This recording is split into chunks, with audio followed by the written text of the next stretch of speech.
माननीय अध्यक्ष महोदय,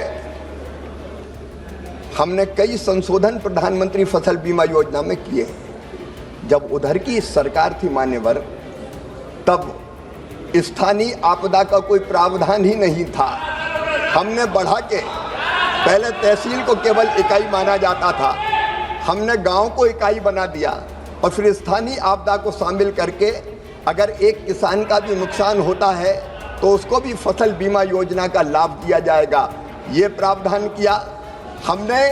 अब ये भी विचार किया माननीय अध्यक्ष महोदय कि जंगली जानवरों के कारण भी फसलों को व्यापक पैमाने पर नुकसान होता है और उस नुकसान के लिए किसान जिम्मेदार नहीं होता, और इसलिए हम दो तरह के प्रावधान, एक जंगली जानवरों से अगर नुकसान होगा तो उसको भी प्रधानमंत्री फसल बीमा योजना में सम्मिलित किया जाएगा।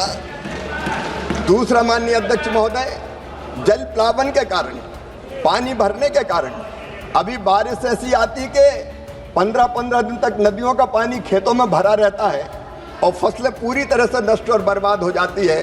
तो ऐसा जल प्लावन के कारण, फसल डूबने के कारण जो फसल नष्ट होती थी वो भी प्रधानमंत्री फसल बीमा योजना में शामिल नहीं थी। लेकिन ये तो मोदी जी की सरकार है, जहाँ नुकसान होगा वहाँ भरपाई की जाएगी।